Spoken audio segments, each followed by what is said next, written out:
Oi, gente, boa tarde, tudo bom com vocês?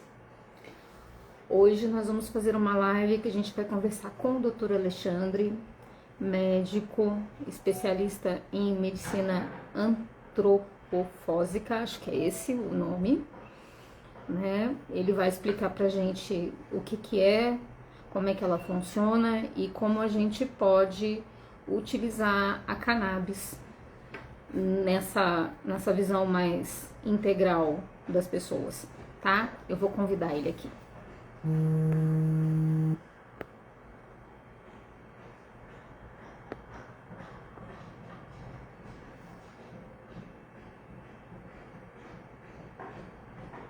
Doutor Alexandre, deixa eu ver se... Tcharam. Mais um... Aceitar, pronto. Não foi? Aceita, trem. Ah, agora foi. Pronto, deu certo. Pronto, agora deu certo. Tudo bom, Ah, doutor Alexandre? ótimo, Juliana. E você tá bem? Eu tô bem também. Por favor, se apresente para a gente saber um pouquinho de você. Maravilha. Bom, Juliana, meu nome é Alexandre Cardoso Miziara, né, nascido em Brasília, tive a alegria de estudar aqui em Brasília também, né, então eu sou egresso da UNB, onde eu entrei em 97, saí em 2005, esse ano eu completo 20 anos de formado, né, já estou há 15 anos na Secretaria de Saúde, onde eu trabalho como emergencista, né, no Hospital do Paranoá. E nas buscas que eu fiz na medicina, dentro de coisas que me agradassem, coisas que eu acreditasse, posso até dizer assim, eu encontrei a antroposofia, né, que me encantou, e, e agora tenho estudado bastante, né, me pós-graduei, primeiramente em cuidados paliativos, e agora, ultimamente, né, no final do ano passado, eu me pós-graduei em cannabis medicinal. Então, essa é Explica um para a pouquinho. gente o que seria a desculpa, você acabou de falar, a medicina antro, Filosófica. isso, isso, desculpa, porque para mim ainda é um nome difícil. Mas Sim, sim, explica para a gente o que é, qual é a visão, qual é a importância dela e por que você decidiu utilizá-la. perfeito. Bom, a medicina antroposófica, ela é lançada há mais ou menos 100 anos. Tá? Ela foi trazida a nós, codificada, né, estruturada por um filósofo chamado Rudolf Steiner, né, que é contemporâneo e estudou também com a Madame Blavatsky, que é da teosofia. Então, são linhas de pensamento, são linhas filosóficas que propõem um entendimento ampliado do ser humano, não apenas um entendimento bioquímico, que existe também. A gente não menospreza, nem despreza a ciência, de modo algum. Muito pelo contrário, a gente acha que a ciência é fundamental e nós só podemos questioná-la porque ela existe, né? E questionar não de forma negacionista, né? Como a gente, infelizmente, viu alguns colegas fazendo um tempo atrás, mas questioná-la no sentido de dizer que ela pode ser ampliada, né? E pode ser ampliada como? Com esse entendimento de que o ser humano ele é muito mais do que apenas um conjunto de reações bioquímicas, né? A doença, ela tem motivos que não são apenas um desequilíbrio bioquímico, né? Tem questões muito maiores, questões que a gente acredita estar, inclusive, relacionadas à individualidade, né? Então, a gente considera que cada pessoa tem a sua individualidade e que na interação dessa individualidade com o mundo surgem os desafios. E dentro desses desafios existem os desequilíbrios, as doenças, Então, é um entendimento muito mais ampliado do processo humano e não simplesmente da medicina. Então, a ideia, pelo que você me explicou, é olhar o ser humano como um todo. Perfeitamente. Tá. E me explica como é que a gente utilizando e olhando para o ser humano como um todo, como é que você conseguiu perceber ou entender que a cannabis podia ajudar nesse processo?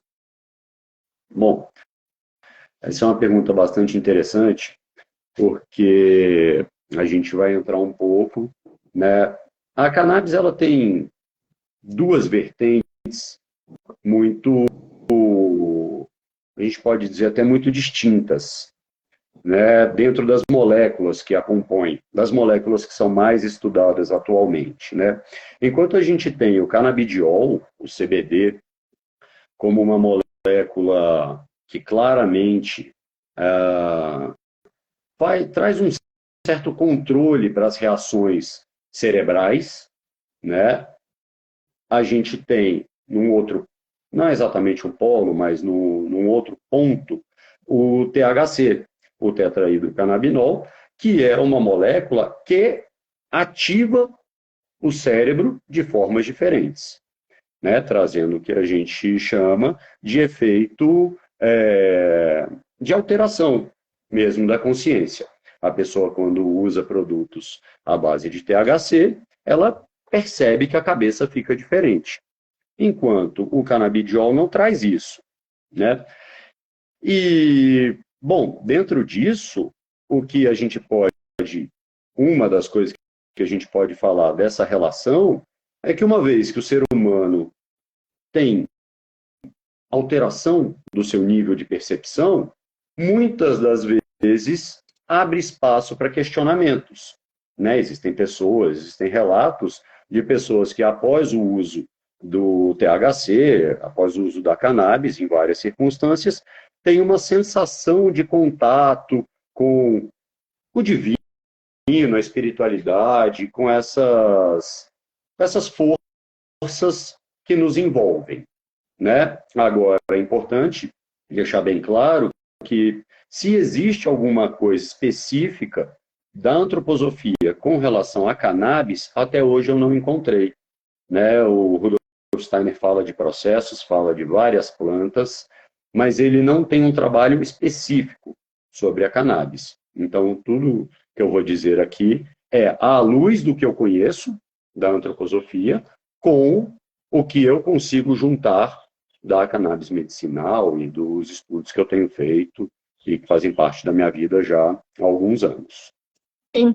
Entendi. Mas a gente também pode, acredito que também não tenha, porque o sistema endocannabinoide, como ele é visto hoje, ele é muito recente também, né? Então, não teria dado tempo para que isso tivesse sido colocado naquele momento em que colocou a ideia da globalidade, da integralidade do ser humano, né? E Perfeito. o que que você tem de experiência nesse sentido e o que que você acha que é importante a gente esclarecer? Aí eu também tenho uma pergunta para te fazer como médico. Sim, Você que tem uma visão do ser humano como todo e não só das questões das reações bioquímicas. Primeiro, a cannabis, ela vai ser, eu posso dizer que não ela serve para qualquer coisa. Vai ter gente que não vai poder utilizar, que não vai servir. Como é que, na integralidade, como é que a gente balanceia isso? Como é que você vê isso? Juliana, essa pergunta é fundamental, né? Porque não existe, né? Assim, eu não acredito que exista panaceia, né? Algo que é maravilhoso para todo mundo, sob qualquer circunstância. Não é isso, né? A gente sabe que todas as substâncias que foram identificadas até hoje, todas, apresentam efeitos colaterais, né? A própria água, que é fundamental para o nosso organismo, se a pessoa beber água demais, ela pode ter problemas, né? Então, tudo tem um efeito colateral ou um potencial efeito colateral, né? A depender da dose, a depender da forma de administração, existem várias nuances que envolvem todo esse processo. Agora, todo tratamento ele deve ser individualizado, até porque, como eu disse, né, uma vez que a gente entende que o ser humano ele é cada ser humano é uma integralidade, é um ser integral, a gente tem que entender que esse ser humano ele está inserido numa família, ele está inserido numa sociedade, ele está inserido num espaço geográfico, e tudo isso interfere na forma como a pessoa vai lidar com o processo, saúde, doença, assim como a substância vai interagir com aquele organismo. Então, a gente precisa ter muito critério, muito cuidado no uso de qualquer substância, né? E a cannabis, obviamente, é uma delas. Nós fomos privados por muito tempo da possibilidade de estudar a cannabis, né? Está cada vez mais claro e discutido que por uma questão, ao que tudo indica, social e cultural, muito mais do que científica.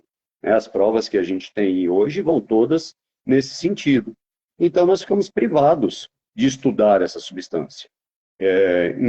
Então, essa ideia de que serve para todo mundo de alguma forma, ela não cabe, né? Até porque, dentro da própria planta cannabis, você tem uma variedade enorme de fitocannabinoides. Então, você tem plantas que têm um alto teor de THC, outras que têm um THC não tão alto e um canabidiol também médio, outras têm um canabidiol alto, isso falando apenas desses fitocannabinoides. Nem entrei na questão dos terpenos, né, e de outras tantas substâncias que existem nessa planta. Entendi. Como é que você observa que isso pode ser benéfico, né? Porque, vamos lá, a gente está pensando em tratamento, na medicação comum, o médico me passa a receita, eu vou na farmácia e eu compro a caixinha do remédio que já vem pré-determinada, com aquela miligrama, com aquela situação, né? Para que isso interaja de uma melhor forma dentro do nosso sistema endocannabinoide, a medicação ela precisaria ser, e assim, eu não sou médica, eu sou só uma advogada curiosa, né? De tudo que eu li, eu acredito que ela precisaria ser individualizada, né?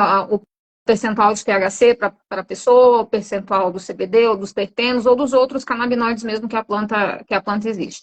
Como é que você verifica aí, como é que você vê isso e se seria possível, por exemplo, da gente pensar em termos de medicação, ser feita dessa forma individual para aquela pessoa. Aquela medicação, ela é para ela não é a medicação para a Juliana não vai ser a mesma medicação para o Alexandre, porque eu tenho um sistema diferente, eu respondo de formas diferentes. O que você acha sobre isso?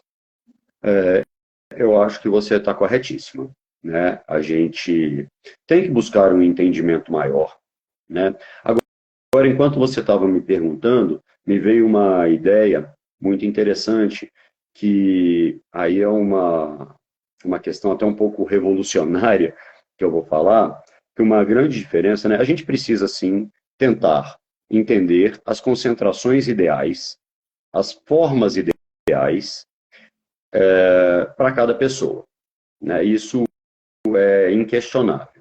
A gente precisa estudar e tentar entender pelo menos como isso funciona na média, porque a ciência ela é desenvolvida com as médias, né? Então você testa dosagens diferentes e chega a uma dosagem que não seja tóxica, que tenha poucos efeitos colaterais, mas você acaba criando uma média, né?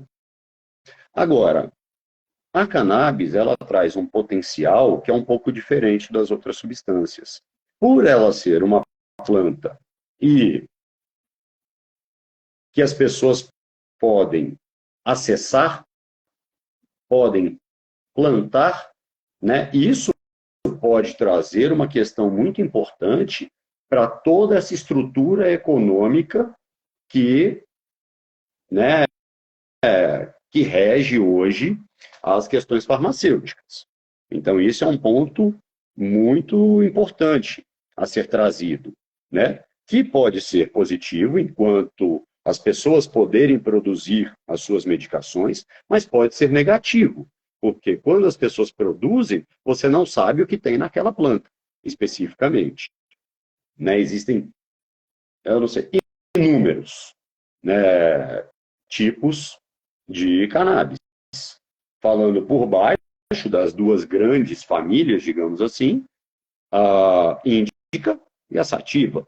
Mas dentro delas existe um mundo com diversas concentrações das mais diferentes substâncias. Então, talvez a gente chegue num dia em que uma pessoa seja capaz de apontar qual planta seria ideal para aquele paciente ou para aquela paciente. Entendeu? Acho que ainda estamos muito longe disso, mas acho que acredito ser uma possibilidade. Né? Fala, olha, para você tal planta vai ser melhor, então, se você quiser, você pode até cultivar. Né? Isso no futuro, ao que tudo indica, a legislação vai nesse sentido, né? De as pessoas terem a possibilidade desse autocuidado. Entendi.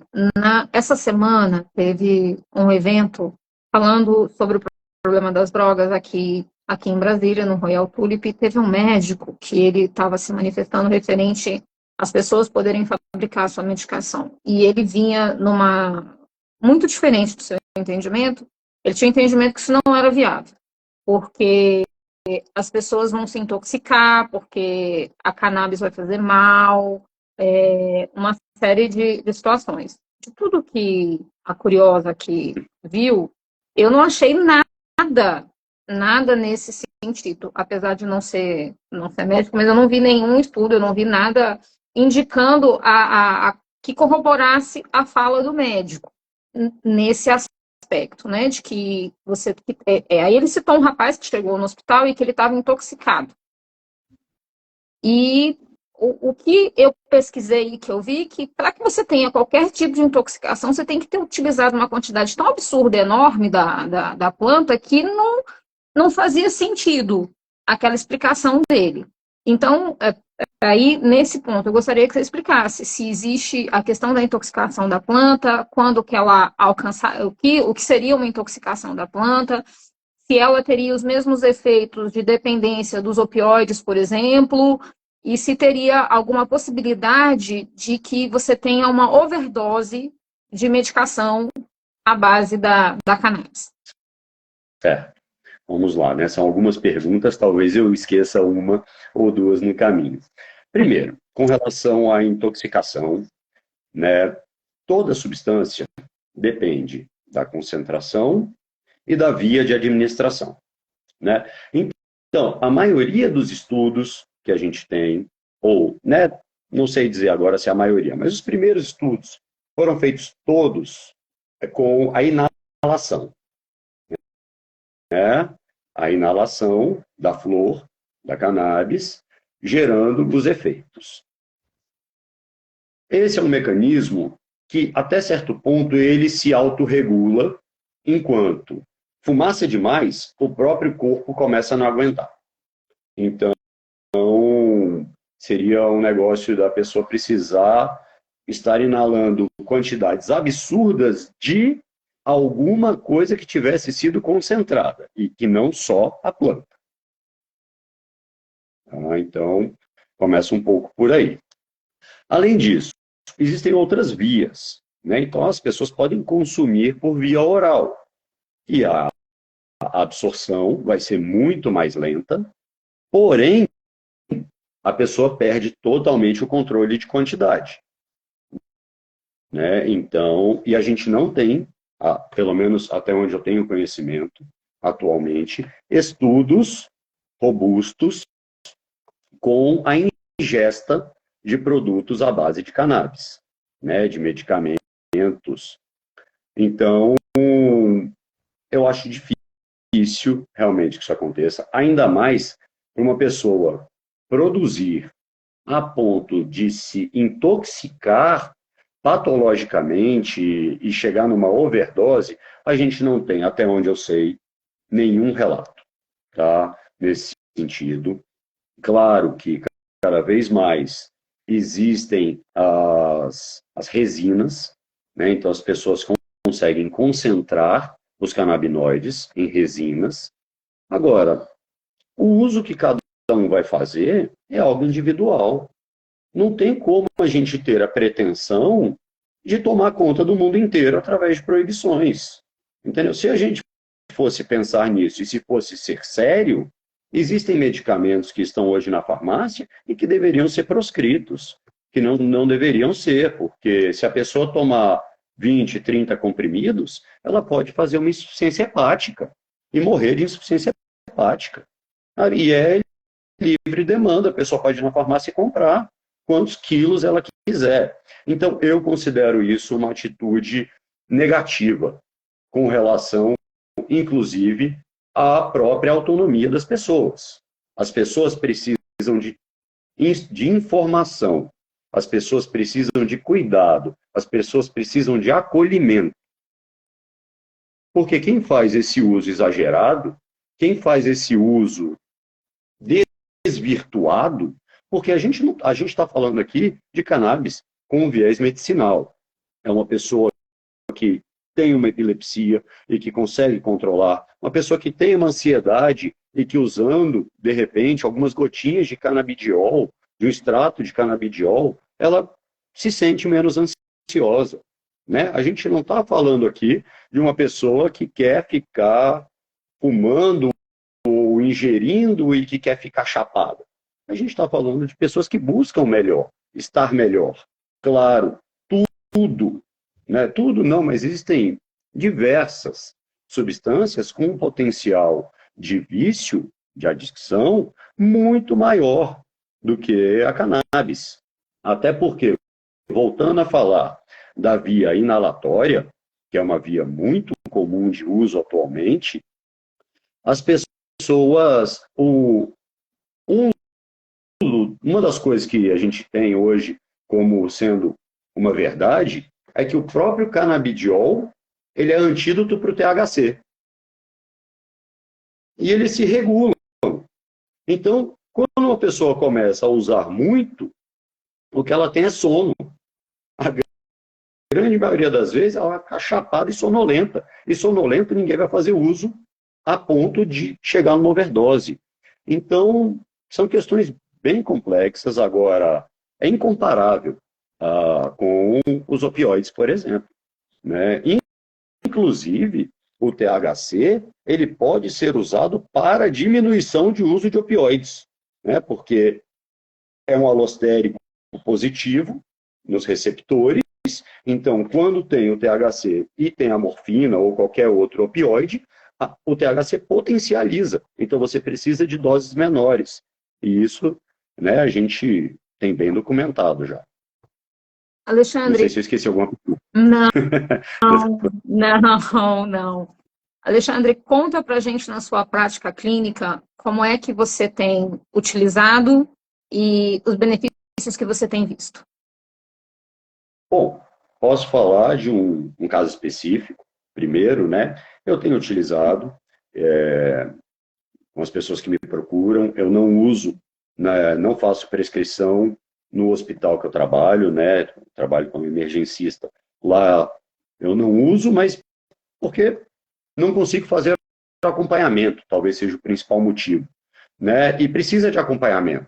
Você não pode simplesmente prescrever uma medicação e largar o paciente. Então, como na emergência isso praticamente não existe, essa questão de acompanhamento, acaba que na Secretaria de Saúde, onde eu trabalho, eu não uso. Agora, quando as pessoas me procuram no consultório, né, de forma particular, eu vou te relatar um caso que para mim foi muito interessante. Uma pessoa, já mais de seus 60 anos, me procurou porque ela tinha uma dependência, ela entendia que tinha uma dependência aos benzodiazepínicos. Só dormia se tomasse clonazepam. né, que é o Rivotril. Então, só dormia se tomasse o clonazepam. Não tinha outro jeito. E me procurou com essa demanda. Conversamos bastante. Eu identifiquei, na verdade, e assim, fazendo um pouco do link com a antroposofia, né? Eu identifiquei que havia problemas, talvez tão grandes quanto aquele apresentado, ou maiores. Agora, a demanda dela era bem específica. Ela falou, eu quero largar os benzodiazepínicos. Ok, vamos lá, a gente vai conseguir. Fiz uma prescrição, né, onde ela tinha concentrações diferentes, dois extratos diferentes, um para uso diurno, um para uso noturno, com doses progressivamente sendo aumentadas e tendo, né, esse que eu chamo de bate-bola, a gente conversando sobre resposta e efeito.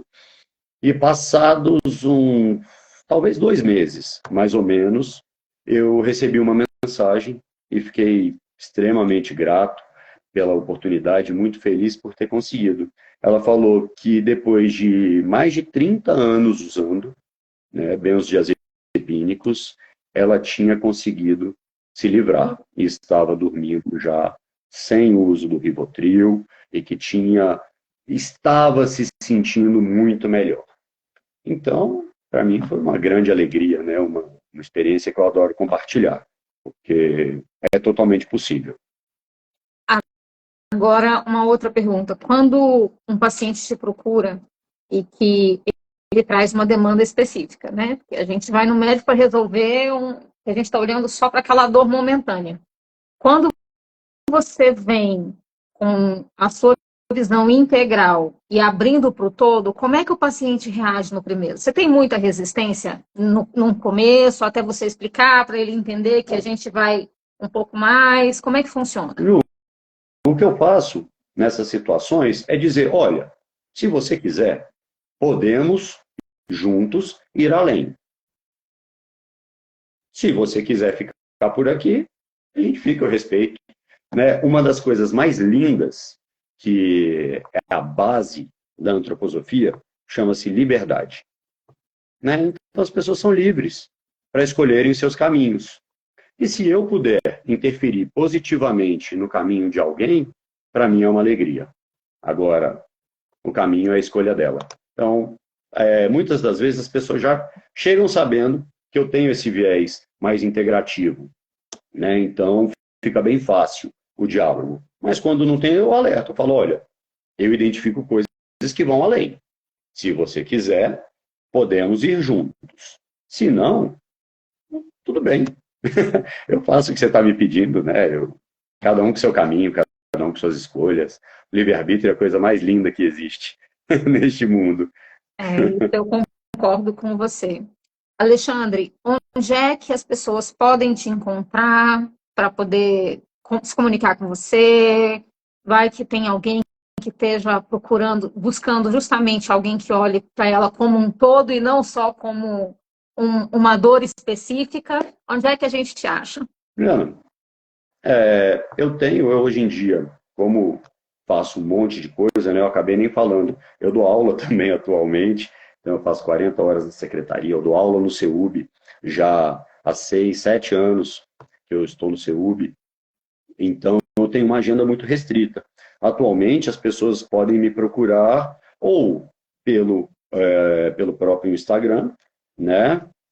Alexandre Miziara, ou doutor, né, DR Alexandre Miziara, ou eu posso deixar aqui um telefone comercial, porque eu mesmo agendo, eu não tenho secretária atualmente, como eu faço um trabalho muito pontual, né, não dediquei ainda tanta energia para um consultório. Então a pessoa me procura, a gente agenda um horário, combina, e por enquanto é dessa forma que eu trabalho.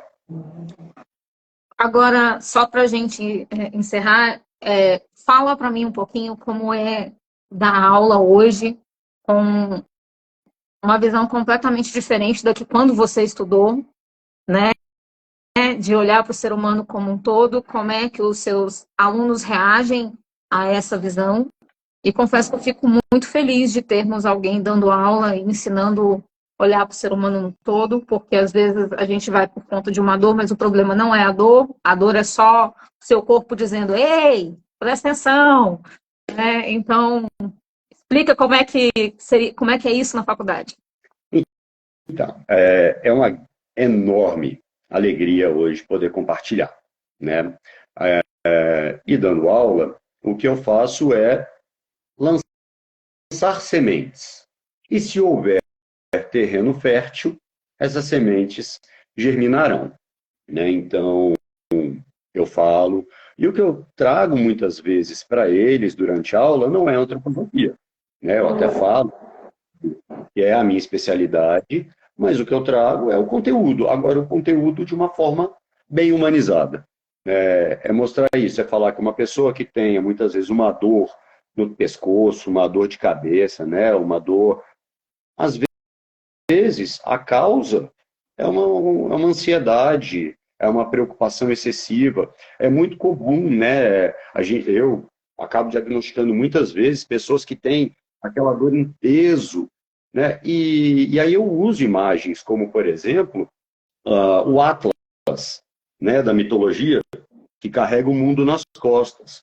Então, uma pessoa que esteja carregando o marido, a casa, o emprego, os filhos, uma pessoa que esteja carregando o mundo nas costas, não é de se espantar que tenha uma dor no ombro. E não adianta a gente tratar só a dor no ombro. Ou essa pessoa entende e assume o protagonismo na sua mudança, ou a gente vai ficar medicando, vai ficar correndo, né, atrás de uma coisa que não vai ser tão efetiva, tão eficaz quanto poderia ser caso a pessoa internalize. É tudo, ou a grandíssima maioria das doenças, é uma somatização. Não é brotou por acaso. Tem um motivo. E se o médico quiser e a pessoa quiser, dá para procurar um motivo. Entendeu? É assim que eu tento explicar e compartilhar com os meus alunos. Alexandre, a gente está chegando no fim. Já? Eu queria agradecer já. Passou rápido, não passou? É, eu sempre me surpreendo como o tempo voa. Eu acho que não vai dar tempo, não vai falar tudo e que, no fim das contas, voa. Primeiramente, eu queria agradecer muito a sua presença, por você compartilhar essa sua visão tão humanizada de atendimento com o paciente. Creio que mesmo na emergência, os seus pacientes que chegam lá naquela loucura que se sentem acolhidos, eu acho que isso é extremamente importante para o ser humano. E gostaria de pedir para você deixar suas considerações finais, o que você acha importante ser dito agora no final. E também, só para avisar para todo mundo, essa live eu vou salvá-la aqui no Instagram e a gente também vai colocar no nosso canal do YouTube. A gente vai marcar o Dr. Alexandre, vamos colocar a rede social dele. No Instagram eu não sei, mas não posso dar certeza, mas no YouTube com certeza a gente também coloca o seu telefone de contato para quem quiser ser atendido humanamente, poder te procurar. Maravilha, Juliana. Olha, um grande prazer, muitíssimo obrigado pelo convite, né? Poder estar aqui conversando com você e tendo a oportunidade de compartilhar, né? Só porque eu acredito. É muito fácil quando isso faz sentido para a gente. E eu sou muito feliz de estar nesse caminho e de poder ajudar as pessoas que cruzam o meu caminho. Né? A cannabis entra aí como um grande auxiliar, muitas vezes, né? Tendo esse cuidado de, de um olhar mais completo, né? De um olhar mais integral e de um cuidado com o ser humano. A gente é treinado na faculdade, né? A gente estuda doença, a gente estuda muito pouco o ser humano na faculdade de medicina. E é isso que eu tento mostrar para as pessoas que a gente, né, para os alunos principalmente, para todo mundo com quem eu converso. A gente tem que cuidar do ser humano, né? Desde criança, todas as fases da vida, a gente precisa cuidar do ser humano, cuidar de nós mesmos, né? De quem tiver ao nosso redor, e a oportunidade de espalhar essa forma de pensar, esse jeito de ver o mundo é maravilhoso. Eu só posso agradecer esse convite e me colocar à disposição. Alexandre, obrigada. Gente, obrigada pela participação de vocês. Curtam, comentem e compartilhem se faz sentido para vocês esse tipo de conteúdo e vamos ajudar as pessoas cada vez mais, porque essa é a grande ideia. E, Alexandre, se você tiver alguma outra experiência clínica que você queira conversar com a gente, contar dentro da integralidade, como é que está funcionando, você me fala que a gente conversa de novo. Tá joia? Maravilha, prazer, fantástico. Obrigada. Obrigada, gente. Boa tarde, viu? Boa tarde a todos. E agora? Não. Não. Não.